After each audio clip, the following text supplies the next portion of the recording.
वर्धमानाय निर्धूतकलिलात्मने सालोकानां त्रिलोकानां यद्विद्यादर्पणाय।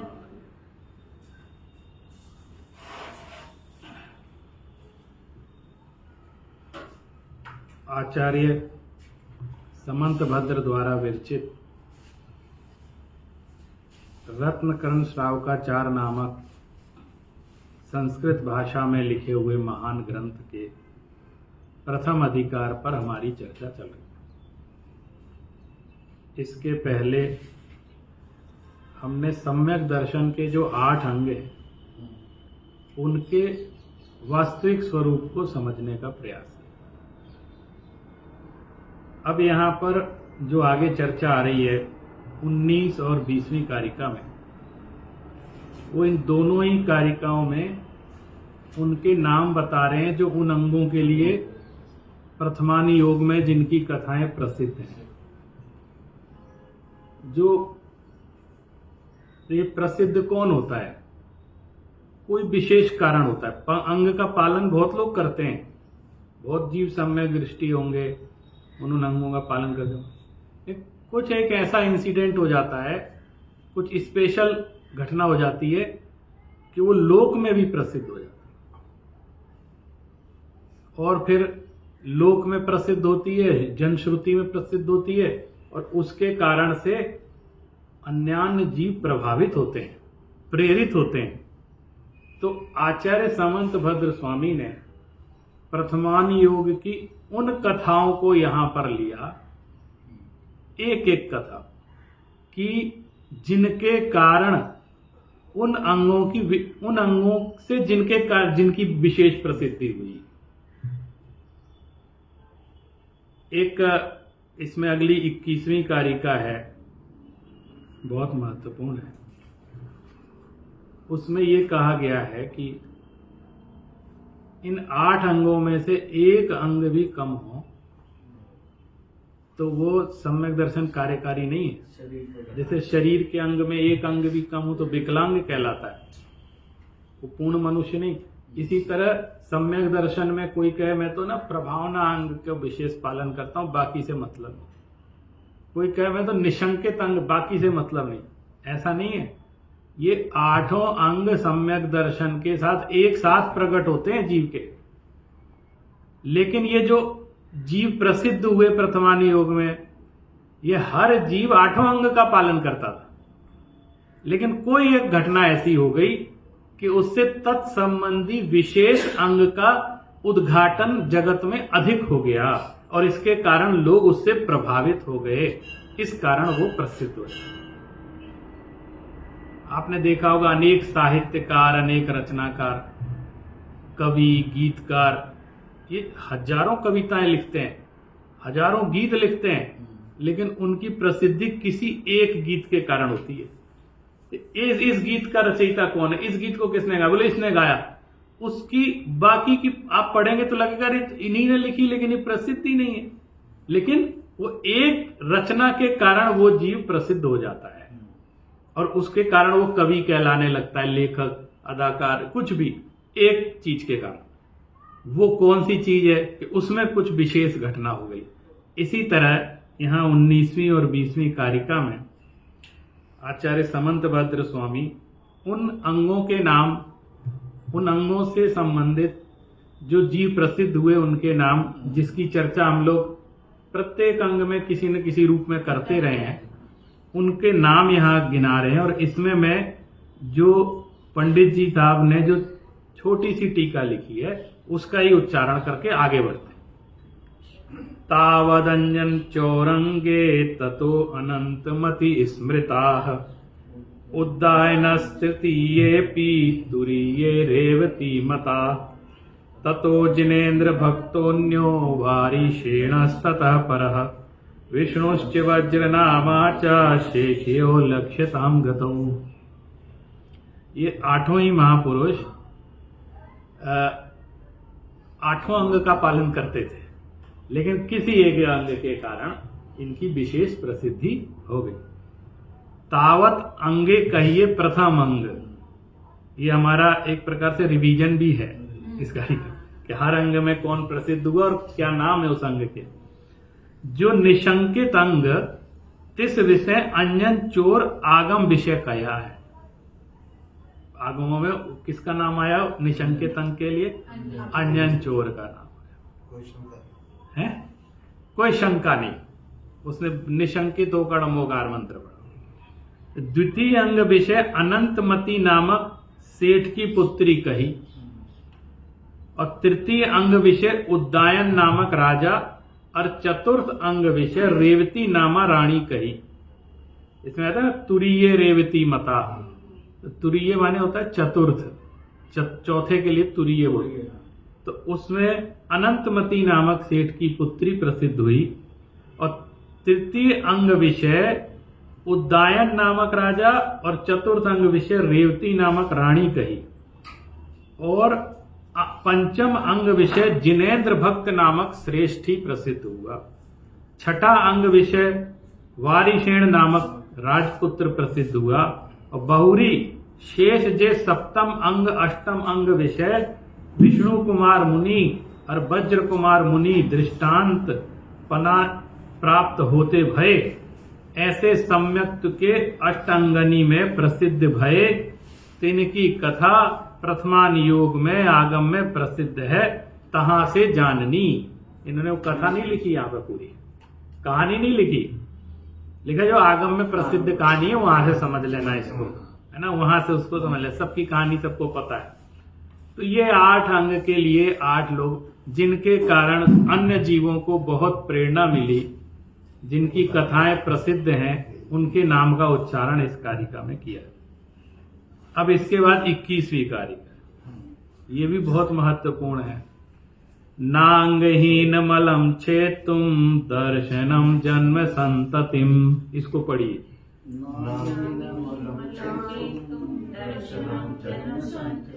नहीं मंत्रोक्षर न्यूनो निहंति विश्ववेदनाम।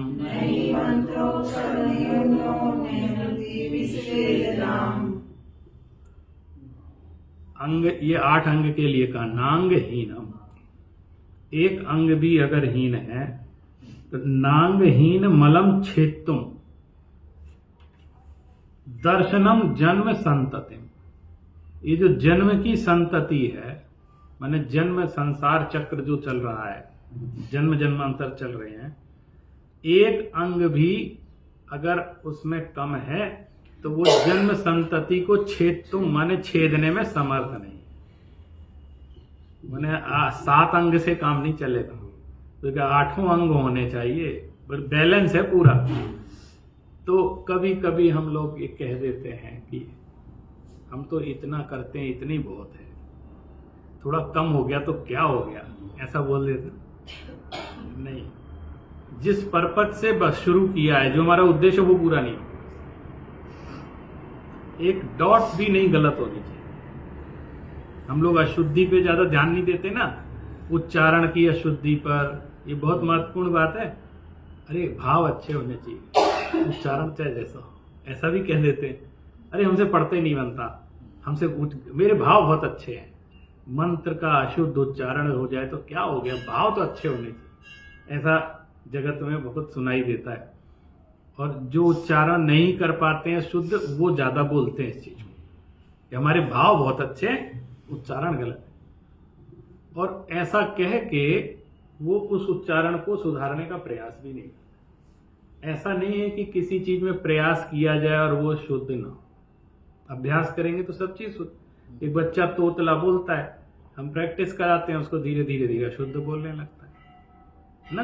कई हम लोग बोलते हैं कि ये जो लोक में जो वातावरण है, लोक में जो उच्चारण होता है, हम तो वही उच्चारण करते हैं, हमने वही सीखा है सबसे।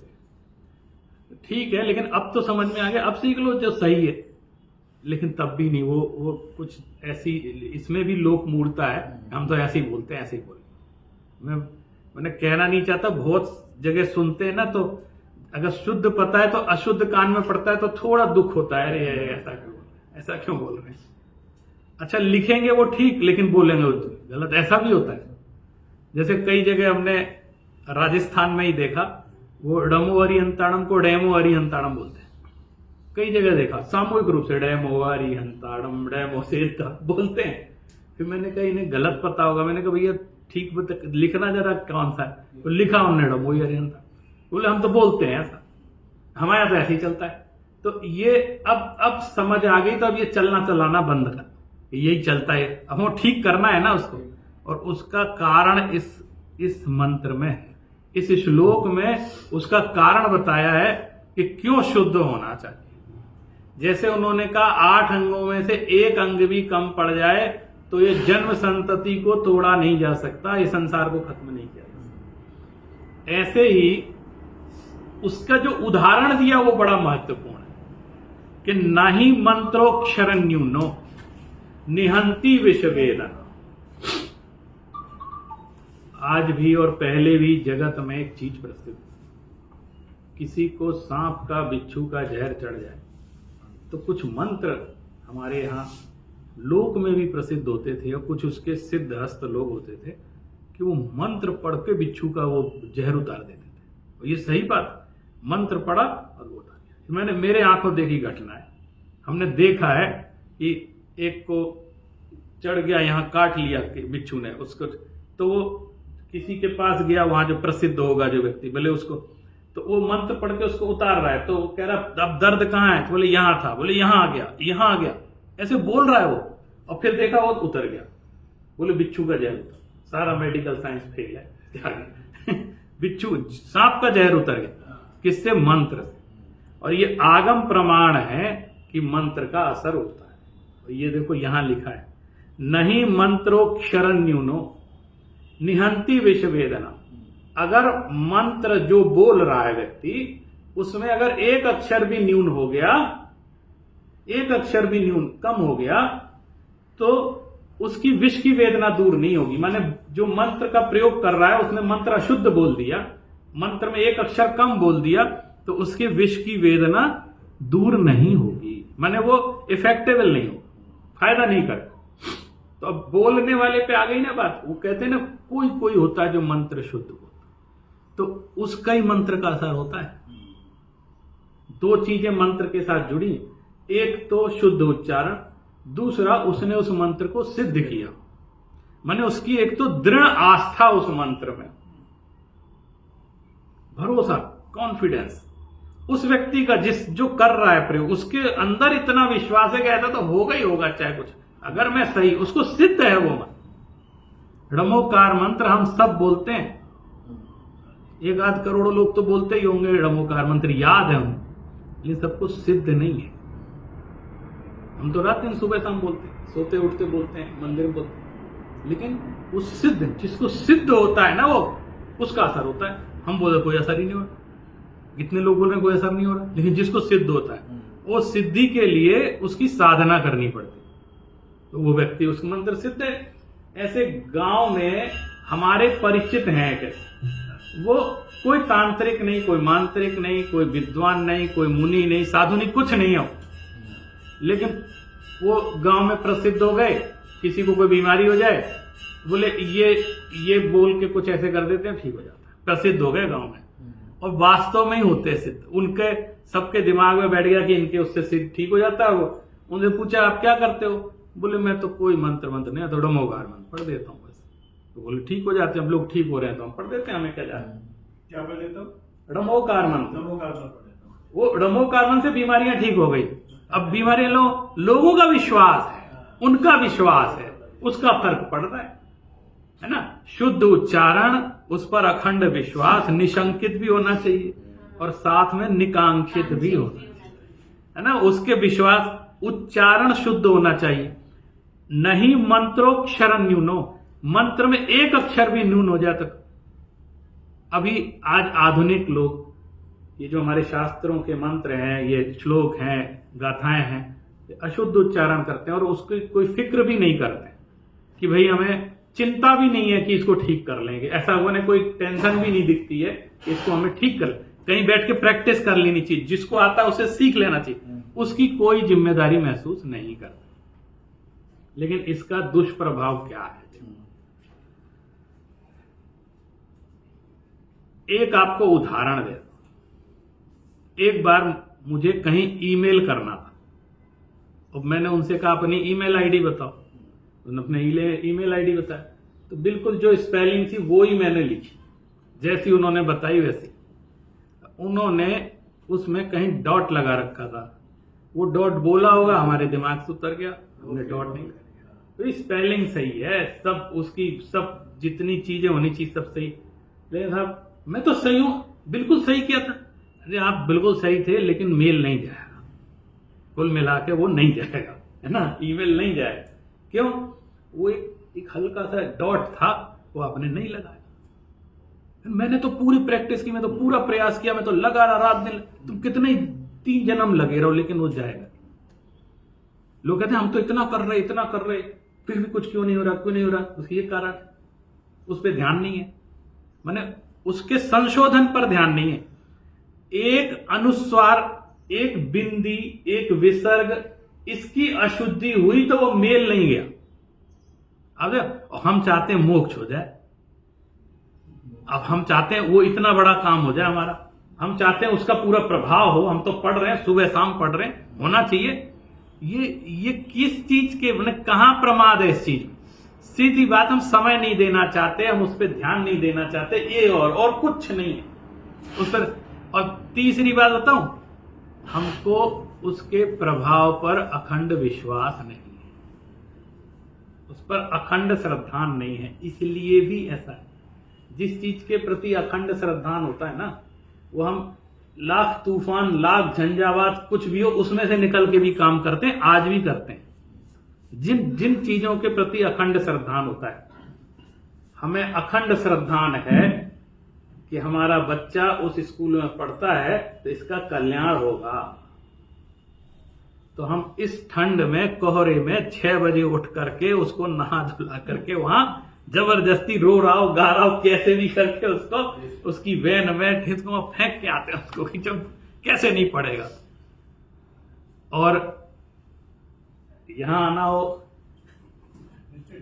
अरे नींद आ जाती है, बच्चे हैं, इतनी जल्दी कैसे उठ सकते हैं, और अभी तो छोटे हैं, और बहुत सारे, माने हमारे जितने बहाने हैं वो यहां काम आएंगे, पूरे वहां नहीं आते। क्यों? अंतर क्या है? उस पर हमें अखंड श्रद्धा है कि वो वहां पढ़ने जाएगा तो राजा बाबू बनेगा, कलेक्टर बनेगा, बड़ा बड़ा आदमी बनेगा, इतने पैसे कमाएगा, अखंड श्रद्धा है ना। तो इस श्रद्धा पे चाहे कितनी परेशानी हो, कितनी दुविधा हो, लेकिन हम कहीं भी कसर नहीं छोड़।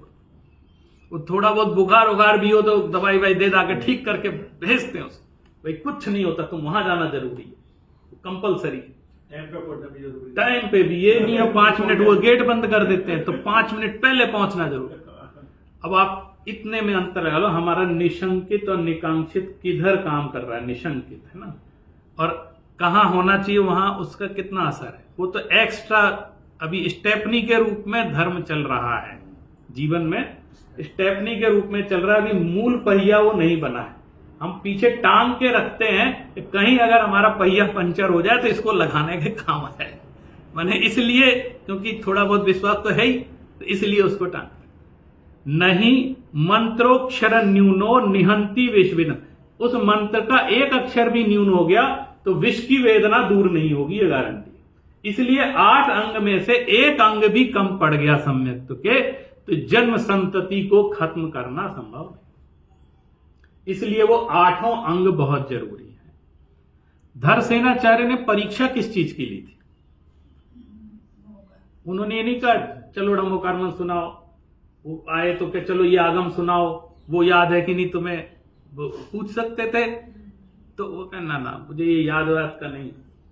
उनको मंत्र दे दिया, जानबूझ के अशुद्ध मंत्र, कम और अधिक अक्षर वाला कहानी आपने सुनी।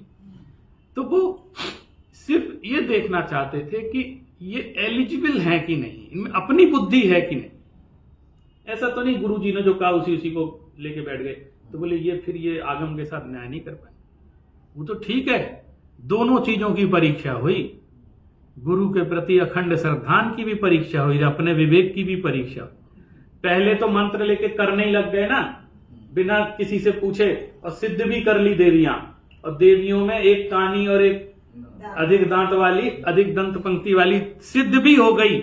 यहां तक तो ये सिद्ध हुआ कि गुरुजी के प्रति अखंड श्रद्धान था, जो उन्होंने कहा उसको विश्वास किया अखंड था, उसमें कहीं निशंकित रहे। लेकिन जब देखा अरे ऐसा कैसे, तो वो बोले मन, ये देवी तो सर्वांग सुंदर होती है, देवी में ऐसे कोई अधिकांग या न्यूनांग ऐसे नहीं होते हैं। तो अब जाके गुरु जी से पूछते, भैया आपने क्यों गलत दिया, ठीक वाला तो नहीं।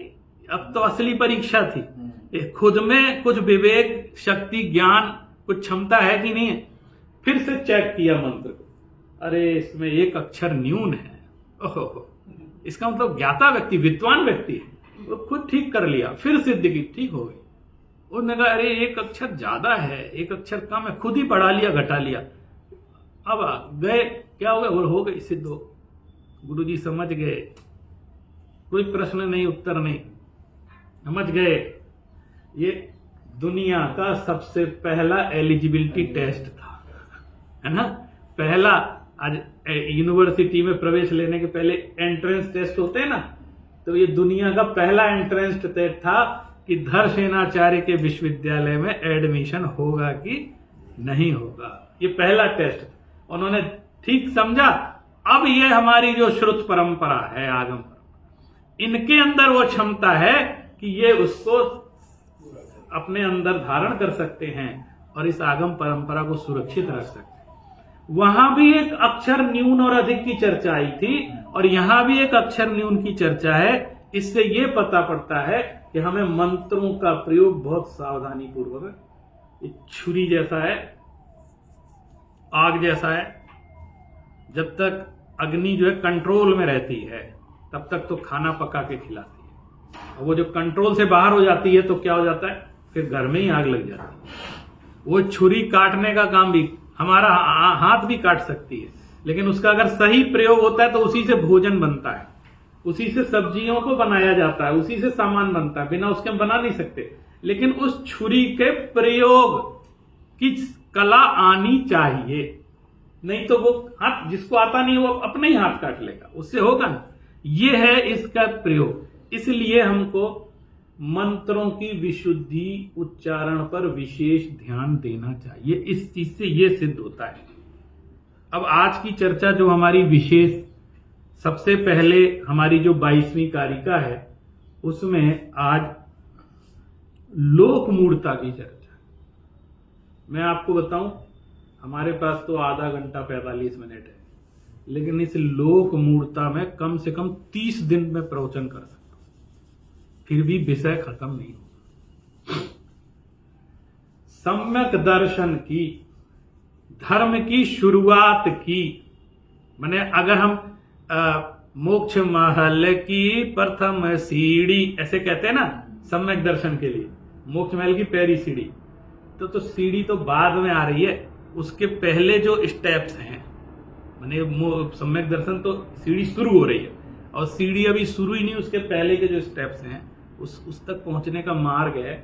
उसकी पहली शर्त है लोक मूढ़ता का विचार। ये जो 3 मूढ़ता है ना, त्रिमूढ़ा पोढ़म अष्टांगम सम्यक दर्शनम अस्मयम।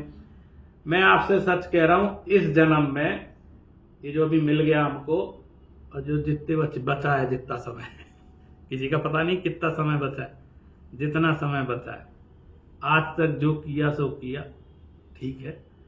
अब अगर हमने ये तय कर लिया कुछ हो जाए, 3 मूढ़ता तो नहीं करना। और ये एक सामान्य व्यक्ति भी कर सकता है, कोई इसके लिए धर्मात्मा, महात्मा, ज्ञानी, कोई बहुत 3 मूढ़ता नहीं करेंगे, और चाहे कुछ हो, है ना। मंदिर जाए नहीं जाए, उधर नहीं जाएंगे। आप समझ गए। हम राग द्वेष में नहीं फंसेंगे, किसी रागी द्वेषी के चक्कर में नहीं फंसेंगे।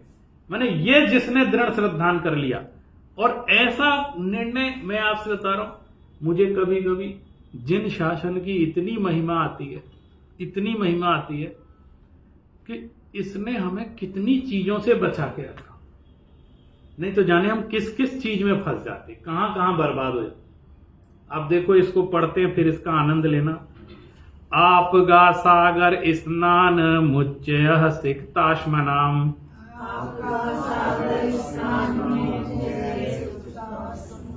गिरिपातो अग्निपातश्च लोकमूढ़ं निगद्यते।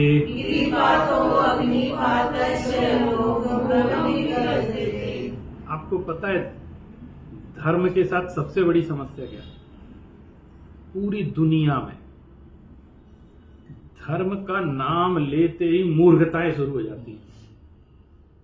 और अभी जितनी हमारी जो नई पीढ़ी है, यंग जनरेशन है, कितनी चीजें तो वही रिजेक्ट कर देती, अपने तर्क से, अपनी बातों से रिजेक्ट करते, इसमें कोई दम नहीं। और हम, आप सोचो, हमारा बच्चा भी जिसको रिजेक्ट कर देता है जिन फालतू बातों को, हम उसमें पढ़े लिखे हो गए। मैंने मैं गहराई की बात बाद में करूंगा, पहले स्थूल बात करता हूं। इसमें बहुत गहराई है, लेकिन स्थूल छोटी छोटी बात।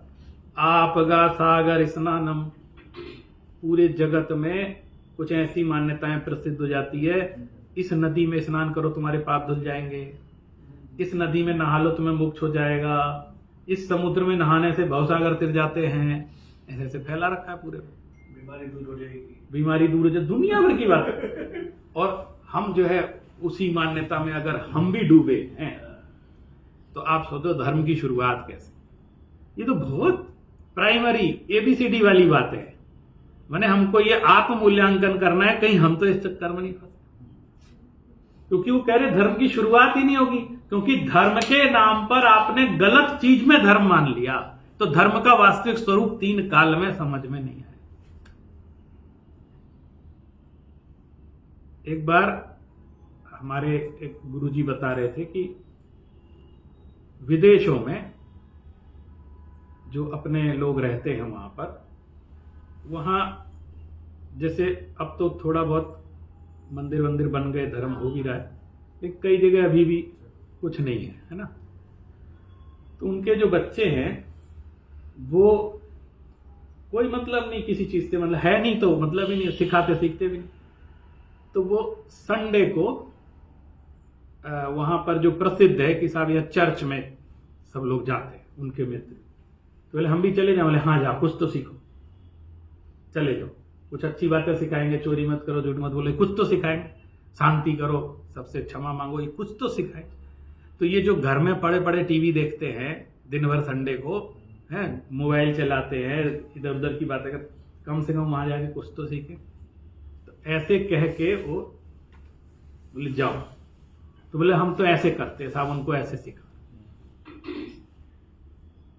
तो अब आपको देखना समस्या कितनी बड़ी। वो घर में पड़ा हुआ टीवी देखे ये ज्यादा ठीक है कि वहां जाकर उनकी बातें सुने वो ज्यादा ठीक है। अब आप देखो इसमें अंतर क्या है। पूरा जगत इस चीज को ये कहेगा कि जो घर में पड़ा हुआ सो रहा है, घर में पड़ा हुआ टीवी देख रहा है, इधर उधर की बातें, इससे अच्छा है कम से कम 2-4 अच्छी बातें तो सीखेगा। पूरा जगत उसके समर्थन में रहे। लेकिन मैं आपको बताऊं, अब आपको विचारणीय बात क्या है कि देखो, घर में पड़ा हुआ टीवी देखे वो ज्यादा बढ़िया है, उधर जाकर के वो धर्म के नाम पर कुछ और सुनी आए, है ना, और मिथ्या मान्यता में ग्रसित हो जाए तो उसका भाव, टीवी देखेगा तो यही भाव खराब होगा, और वहां जो सुनी आएगा तो उसके अनंत भाव खराब हो जाएंगे। क्यों? क्योंकि इधर टीवी देखने में कम से कम धर्म बुद्धि तो नहीं है। टीवी देखने में ये तो नहीं सोच रहा मैं धर्म कर रहा हूं, यही सोचता है तो विषय भोग है। मैंने बुराई मान के, अच्छा मान के, मनोरंजन के लिए, कम से कम उसको टीवी में ये तो नहीं है कि धर्म है, इससे मुझे मुक्ति मिलेगी, इससे व्रत होंगे, ऐसा तो नहीं मान रहा है, इतना तो नहीं कर रहा है ना। अभी मान्यता तो सुरक्षित है धर्म को लेकर, और कल को कहीं सही बात समझ में आएगी तो सीख भी जाएगा। लेकिन अगर धर्म के नाम पर उसने गलत शिक्षा प्राप्त कर ली, क्योंकि वहां सिर्फ रहना उड़ना ही नहीं सिखाते हैं, बहुत कुछ फिर पहनना भी सिखाएंगे, है ना, फिर उसको जाप देना भी सिखाएंगे, फिर वो धीरे धीरे धीरे धीरे सब, फिर अब क्या होगा, आपने टीवी से बचाया, कीचड़ से बचाया, लेकिन समुद्र में पटक दिया डूबने। है ना। क्योंकि इससे अच्छा तो कीचड़ में ही डूबा रहता हो, ज्यादा कम से कम डूबता तो नहीं, इससे तो धुलवा के ठीक भी करवा सकते थे, वहां बचाना बहुत कठिन। अब आप देखो लोक मूढ़ता के, लोक मूढ़ता, आपका सागर स्नानम, नदी नाले समुद्र इनमें स्नान करने से मुक्ति होती है, ऐसे जगत में बहुत लोग इस तरह की बातें करें। और आज भी पढ़े लिखे समाज में भी इस तरह की मान्यता बहुत अच्छे से देखी जाती है, चाहे कितने ही ज्ञान है, कितने ही बड़े विद्वान हैं, कितने ही साइंटिस्ट हैं, लेकिन यहां आकर के मत्था टेक देते हैं। नहीं, ये तो आपको मालूम है, स्यादवाद मंजरी नामक एक ग्रंथ है, कभी आप गंभीरता से देखो, जैन न्याय का ग्रंथ, उसमें एक प्रश्न उठाया इसी बात को ले कि अगर नदी में नहाने से ही मोक्ष होता है तो सारी मछलियों को मोक्ष चला जाना चाहिए। तर्क देखो, क्यों? वो तो उसी में रहती है, आप तो कभी कभी नहाने जाते हो। अब आप बताओ, नदी में नहाना चाहिए कि नहीं नहाना चाहिए? है नहीं नहाना चाहिए। अब यही रिजल्ट निकला ना। लेकिन मैं आपसे दूसरी बात, अब मैं मूढ़ता की बात समझा रहा हूं। नदी में नहीं नहाएंगे तो स्विमिंग पूल में नहाएंगे, कहीं तो जाएंगे, है ना, कहीं तो नहाना है। अब आपको बता रहा हूं, नहाने के लिए नहा रहे हैं तो कोई दोष नहीं है, उतना ही दोष है जो हिंसा आदि का दोष जो होता है, जो घर में भी उससे नहाते उसमें जो दोष होता है, थोड़ा ज्यादा दोष उसमें होता है, माने वो आचरण संबंधी दोष है। आप समझना, अगर नदी में नहा रहे हैं तो आचरण, कम से कम मान्यता संबंधी दोष नहीं, मूढ़ता मान्यता से जुड़ी हुई है। ये सम्यक दर्शन का प्रश्न है ना। सम्यक दर्शन, किस श्रद्धा से नहा रहे हो, प्रश्न ये है। मैं भी गंगा में नहाता हूं, मैं गंगा किनारे वाला ही हूं, नहाया, लेकिन कभी ये सोच के नहीं नहाया कि इससे मोक्ष हो जाए। अच्छा, मान लो ये सोच के, तो क्या प्रॉब्लम है? तो मोक्ष किससे होगा ये 3 काल में समझ में नहीं आएगा अगर ये सोच लिया कि नदी में नहाने से मोक्ष हो। सारी फिलॉसफी की हत्या हो जाती है वहां। फिर व्यक्ति कुछ सोचता ही नहीं, आगे बढ़ता ही नहीं। न 7 तत्व की जरूरत है, न तत्व श्रद्धान की जरूरत है, न ज्ञान चारित्र, कुछ नहीं, नदी में मुक्ति हो जाए। ऐसा कहकर जो हम धर्म के प्रति मान्यता मान लेते हैं कि अब धर्म हो, सबसे बड़ा कष्ट क्या था, वहां भी निश्चिंत हो जाता है, ये हो गया। और उल्टी मान्यता है वो, और नदी में नहाने से मोक्ष हो जाता, तो इतने जो नहा चुके वो अभी तक क्या कर रहे हैं, उनको मोक्ष हो जाना चाहिए था। लेकिन ये मान्यता उस समय तो चलती थी, आज भी चलती है। तो इनमें मुक्ति मानना, मैं कह रहा हूं ना, नहाने को मना नहीं है, ये ध्यान रखना आप। वो नहाना सेकंड, चारित्र के स्तर पर चर्चा करेंगे उसकी, कितना नहाना, नहीं नहाना, क्या करना, कैसे नहीं करना। लेकिन यहां पर श्रद्धा की बात है, क्या मानकर नहा रहे। स्विमिंग पूल में कोई मोक्ष समझ के नहाता है? नहीं समझ के नहाता। इसलिए स्विमिंग पूल में नहाना बुरा नहीं है। अब समझे, श्रद्धा के स्तर पे बात है, क्योंकि वहां यह मान्यता आएगी नहीं कि इसमें नहाने से मोक्ष होता है।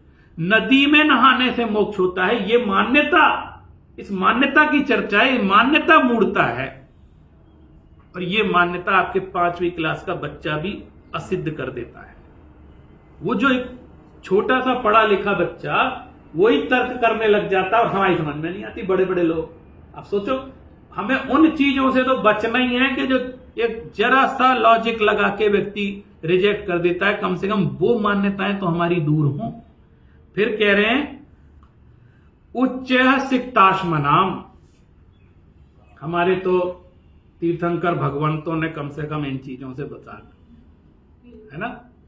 हमें बहुत बड़ा उपकार है, नहीं तो हम इन्हीं में उलझे रहते धर्म के नाम पे। हम सोच ही नहीं पाते, तत्व की बात नहीं चिंतन कर पाते, आत्मा का चिंतन नहीं कर पाते, तो पूरी जिंदगी इसी में निकल जाती। ऐसा ऐसा कर लो। और एक मेरी हाथ जोड़ के और प्रार्थना है, उन्होंने बचा के रखा, हमें भी कम से कम अपने तीर्थों को इन चीजों से बचा के रखें। कम से कम हम अपने तीर्थों को इस मामले में सुरक्षित रखें, इस तरह की मिथ्या मान्यताएं उन तीर्थों के नाम पर विकसित ना हो जिन तीर्थों को सम्यक दर्शन का निमित्त कहा जाता है।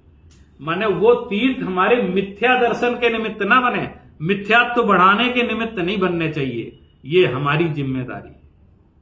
सिक्ताश्मनाम माने होता है बालू का और पत्थरों का ढेर बनाना, उच्चेह माने उठाना, ये भी आपने देखा होगा। हमारी मान्यता, और ये मान्यता ऐसे प्रसिद्ध नहीं होती, ये माने रिजल्ट ओरिएंटेड होती हैं।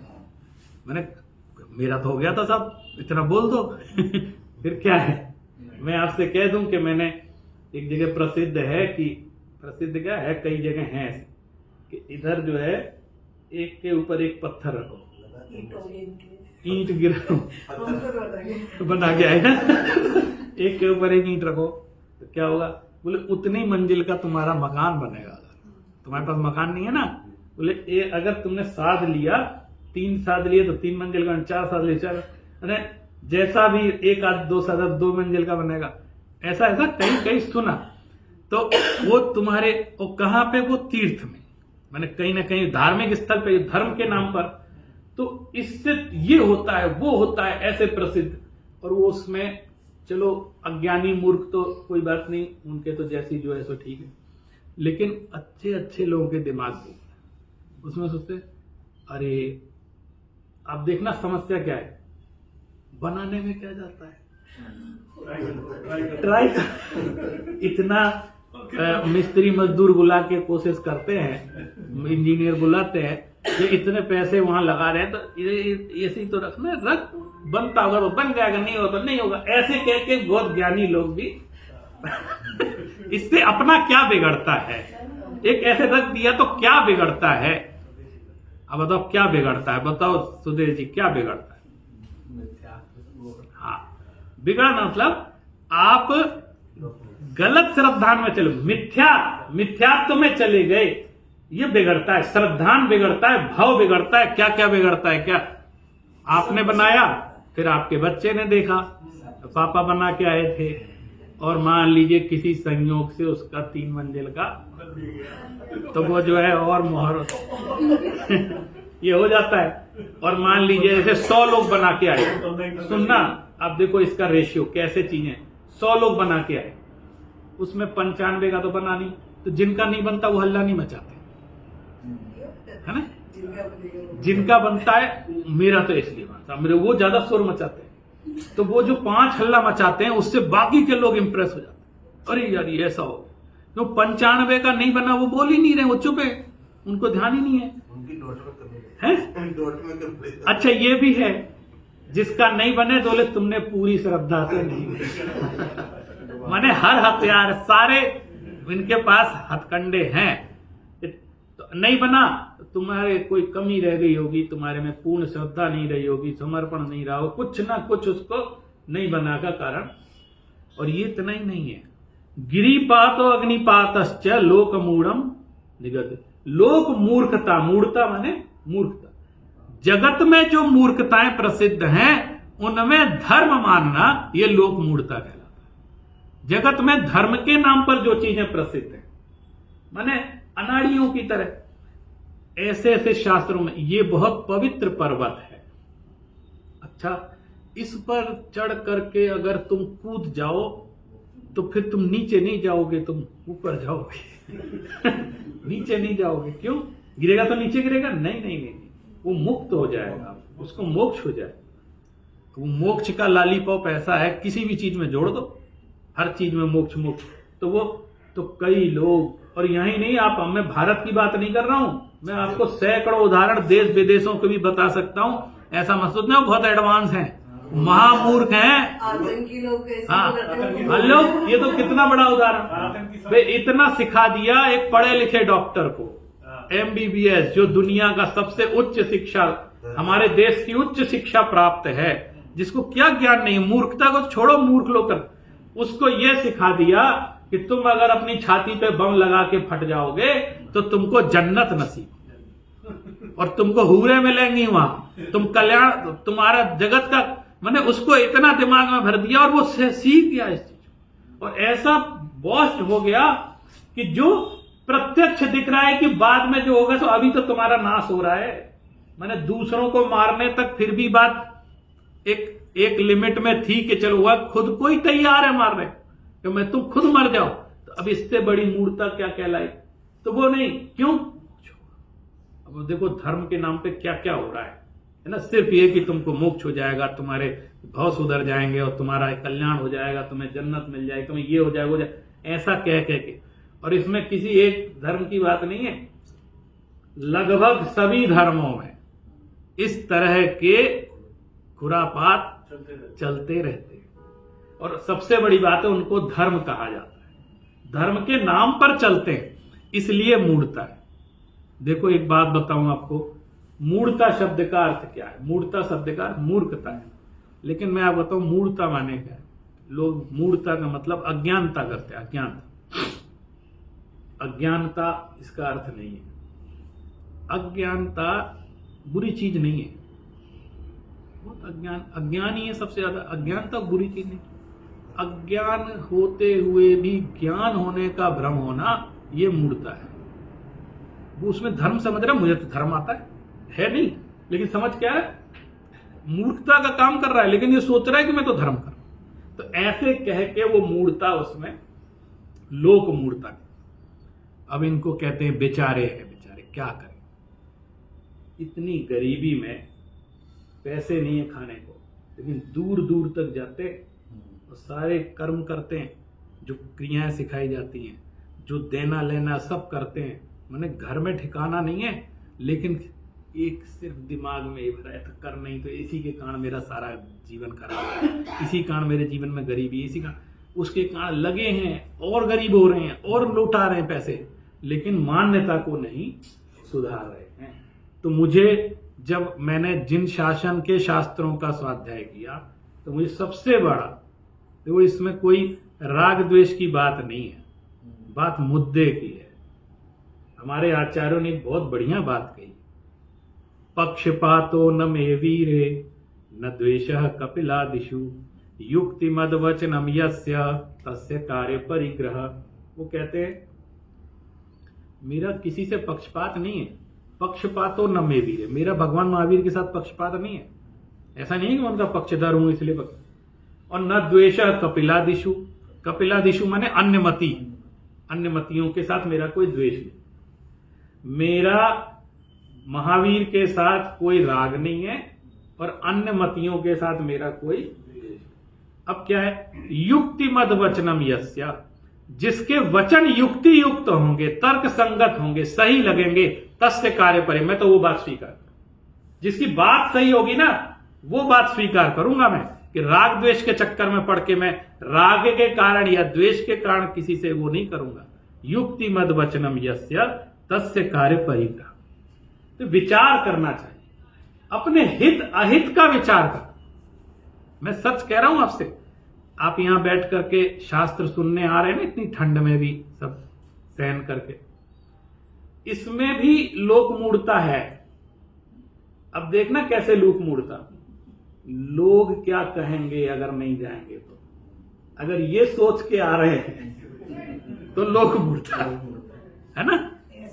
अपने हित अहित के विचार के लिए, माने मुझे अपना काम करना है अपने लिए, अब खुद समझना है, मैं दूसरे के कारण नहीं।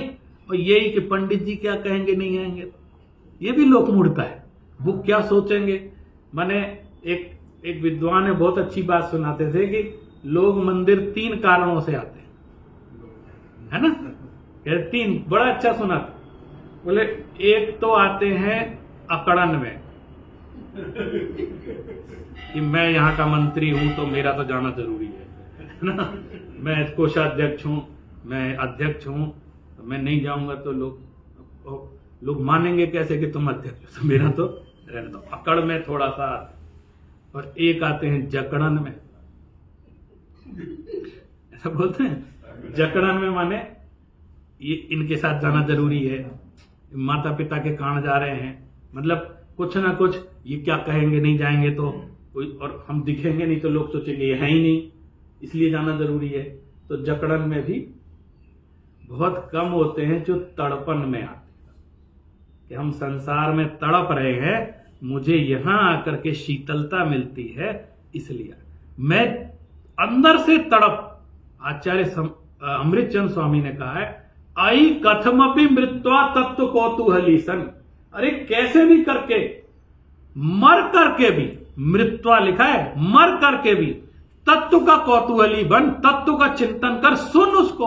अरे कौन सा शब्द मेरे कान में पड़ जाएगा, किसका क्या हो जाएगा आपको पता नहीं, कौन सा शब्द काम कर जाएगा, क्योंकि सुने बिना तो कुछ होना नहीं है, ध्यान रखना आप, है ना। देशना लब्धि सम्यक दर्शन का सबसे बड़ा निवेश है। तो श्रुत को सुने कि हम कैसे भी करके, अरे मेरा घाटा हो गया, मेरा छूट गया, ऐसा आज मैं नहीं जा पाया तो तड़प, अरे दिन भर रंज रहे कि आज मैंने सुना नहीं, आज मैंने पढ़ा नहीं, देखा नहीं, तब वो तड़प कहलाएगी। अरे आज किसी कारण से मान लीजिए छूट गया तो ये मन में आए, अरे आज मेरा कितना बड़ा घाटा हो गया, करोड़ों का घाटा हो गया, ऐसा फीलिंग हो, उसको कहते हैं तड़प। आज मेरा अभिषेक छूट गया, आज मेरा दर्शन छूट गया, आज मैं मंदिर नहीं जा पाया, ऐसे मन में, आज मेरा स्वाध्याय नहीं हुआ, ऐसा तड़प हो, उसको कहते हैं उसके वो दुखी रहा पूरे दिन, आज मेरा ये नहीं हुआ। तो इसका मतलब क्या मालूम है, मान ली किसी परिस्थिति का एहसास नहीं आ पाया, लेकिन 24 घंटे वो मंदिर में ही रहा, क्योंकि इसके दिल और दिमाग में यही चलता रहा कि मैं वहां होता तो कितना अच्छा, वहां होता तो 24 घंटे उसके मन में ही चलता रहा। अब देखो, गिरिपात और अग्निपात, मैंने अग्नि में, कुंड में, ये पवित्र अग्नि है, इसमें कूद जाओ तुम्हें मुक्ति हो जाएगी, ये पहाड़ है इससे कूद जाओ, ये 4-5 चीजें गिनाई है, मैं आपको 1000 1,00,000 चीजें गिना सकता हूं, और आज के हिसाब से भी जो गिनती बना सकता। आप सब ट्रेन में चलते हैं, बसों में चलते हैं, घूमते हैं, आपने देखा होगा कई बार लोग पर्चियां बांट के चले जाते हैं। तो पहले चलता था, ये पुराने जमाने की बातें हैं, अब व्हाट्सएप पे चलता है। अगर ये मैसेज तुमने फॉरवर्ड नहीं किया 20 लोगों को, तो तुम आज ही तुम्हारे घर में जो है खून की उल्टियां हो जाएंगी, तुम्हारा ये हो जाएगा। माने डरा के जो धर्म होता है, भय, आप हमेशा भय बिनु होए ना प्रीति, तुलसीदास जी ने लिखा है, भय के बिना प्रीति नहीं होती है। तो सारे अधिकतर धर्म के प्रचारकों ने किया कि डराओ तो लोग झुकेंगे, डराओ कैसे भी करके डराओ।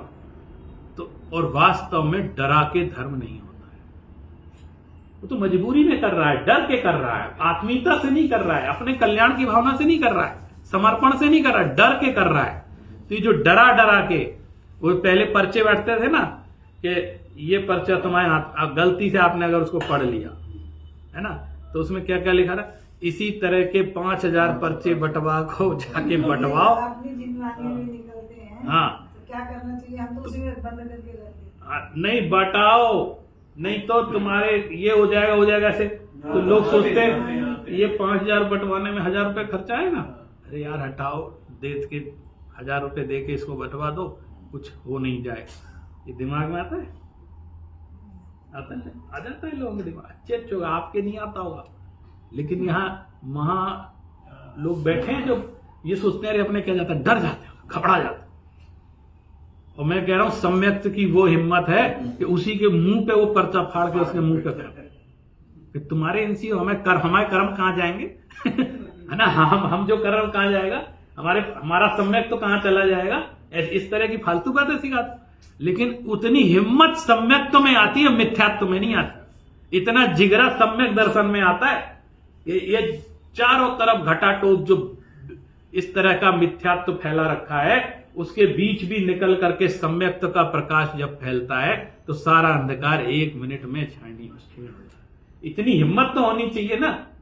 और आप हमेशा थोड़ा बड़ा सोचेंगे ना, विचार बड़ा करेंगे। जैसे मैंने कहा हिताहित का विचार, आपको मालूम है जगत में बेचारे किसको कहते हैं? ये बेचारे, गरीबों को बेचारे नहीं बोलते हैं, जो विचार नहीं करता है उसको बेचारे। विचार किस चीज का नहीं? अपने हित अहित का विचार नहीं है, इसलिए बेचारा है। इसको खबर ही नहीं है कि मुझे क्या करना है, और खबर करने की कोशिश भी नहीं करता है, ये बेचारा है। बेचारा वो नहीं है कि जो गरीब है, उसके साधन नहीं है, वो बेचारा नहीं है। बेचारा वो है जो विचार नहीं करता है, अपने हित और अहित का जिसको विचार नहीं है, वो बेचारा है। और ऐसे विचारों का कोई कुछ नहीं कर सकता। छोटा सा एक शब्द बता के बात को संपन्न करते हैं। ये मैं पूरे देश में हर जगह बात कहता हूं, इसलिए आप है ना कुछ मत, ये देखो कि हमारे सराउंडिंग जो मान्यता चल रही है, क्या ये मान्यता सर्व देश और सर्व काल में लागू हो सकती है? इतना सा विचार। और अगर नहीं लागू हो सकती है तो समझना धर्म नहीं है। इतना सा तर्क, जैसे ये पेड़ है ना, इसके नीचे ऐसे ऐसे ये चमत्कार होते हैं, इसके नीचे बैठने से कल्याण होता है। अच्छा, ये कर्नाटक में भी ऐसा होगा क्या? अच्छा चलो भारत छोड़ो, पाकिस्तान में वो पेड़ है उसके नीचे बैठने से होगा क्या? अच्छा वो अमेरिका वाले क्या करते हैं, उनका कल्याण कैसे हो रहा है वहां वाले? कुछ नहीं। तो आपको पता चलेगा ये लोकल मूढ़ता है। लोक मूढ़ता माने ये लोकल मूढ़ता है, ये नया शब्द है लोक के लिए, लोकल। आपको लोकल नहीं बनना है, ग्लोबल बनना है ना। कम से कम लोकल मूढ़ता से तो निकले, फिर उसके बाद हम ग्लोबल मूढ़ता से भी निकालेंगे, लेकिन पहले लोकल मूढ़ता से निकलना। इतने में ही अभी इस 2-3 गांव में ये मान्यता है, और दूसरे शहर में चले जाओ तो वो जानता भी नहीं है उनका कैसे कल्याण हो रहा है, उनकी कैसे धन वृद्धि हो रही है, उनका स्वास्थ्य कैसे ठीक है। तो सबको यहीं आ जाना चाहिए था, नहीं। अब जब थोड़ा सा लॉजिक घटाएंगे ना तो आपको सब अपने आप स्पष्ट होता था। तो जब जिन धर्म को प्राप्त करके भी, ऐसे महान वीतराग विज्ञान को प्राप्त करके, ऐसा वैज्ञानिक धर्म प्राप्त करके भी यदि हमारी लोक मूढ़ताएं नहीं सुधर पा रही हैं, तो हमसे ज्यादा अभागा कोई नहीं है, और कहीं नहीं सुधरेंगी। अगर यहां नहीं सुधरी तो कहीं नहीं सुधरेंगी। तो कम से कम इन छोटी छोटी, माने अब ये बताओ, हम इन्हीं में उलझे रहेंगे। आपको देखना, आधुनिक व्यक्ति, आधुनिक माने जो भौतिकवादी है, जो भौतिकवाद में ही सब कुछ समझता, वो सबसे पहला काम करता है इन लोक मूढ़ताओं को तोड़ता है। ये आपके इधर एक बताओ, अपने यहां अभी वैज्ञानिक तो अंतरिक्ष में चले जाएंगे और बाकी नहीं जाएंगे। वो सोचेंगे यहाँ भूत होंगे, पिशाच होंगे, या स्वर्ग होगा, नरक, वहीं रोज आके यहीं बैठे रहे। वैज्ञानिक चला जाएगा, उसको मालूम कुछ नहीं, तो सीधा चला जाएगा, वो चला जाएगा। क्यों? क्योंकि सबसे पहले उसने लोक मूढ़ता था। हमें एक कमरा से दूसरे कमरा में डर के मारे नहीं जाते कि वहां भूत होगा, ये होगा, वो होगा। जरा सा आंगन हो तो वहां डर जाते हैं। कितना भय बैठा हुआ है दिमाग में, कुछ नहीं। दिन में कुछ नहीं था, रात को वही डर रहे बैठे। मैंने सब ये क्या है, ये सब साइकोलॉजी है। वहां उस क्षेत्र में जैसी साइकोलॉजी प्रसिद्ध है, हम जाके उसमें ग्रसित हो जाते हैं। वही मनोविज्ञान हमारे दिमाग में भी काम कर ले। और अनजाना व्यक्ति आता है जो उस गांव का नहीं है, वो उसी जंगल से ऐसे निकल जाता है, बोले कुछ नहीं था, और उसी गांव के निकलते हैं तो उन्हें वहां चुड़ैला दिखने लगे। देखने साइकोलॉजी है कि नहीं। अनजाना व्यक्ति कुछ नहीं, ऐसे चला गया, जो बाहर से आया था। चुड़ैल तो उसके लिए भी थी, लेकिन वो नहीं आई, है ना। और जो लोकल सराउंडिंग में थे, जिनके दिमाग में सेट था कि यार इस जंगल में चुड़ैल है, वो फंस गया वहां, क्योंकि उसके दिमाग में है। चुड़ैल वहां नहीं है, दिमाग में है। ये जो दिमाग में है ना, इसको रिमूव करने का काम जिनवाणी करती है। इस साइकोलॉजी से फ्री होंगे तब जाके सम्यक दर्शन होगा। ये जो उल्टे सीधे आवरण है हमसे दूर हो, हमको यथार्थ तत्व का निर्णय हो, आत्मा का निर्णय हो। क्योंकि मनुष्य भाव हमको भाव कम करने के लिए, भाव का अभाव करने के लिए मिला है, इन सब चक्करों में पड़ने के लिए नहीं। बोलो जिनवाणी माता की जय।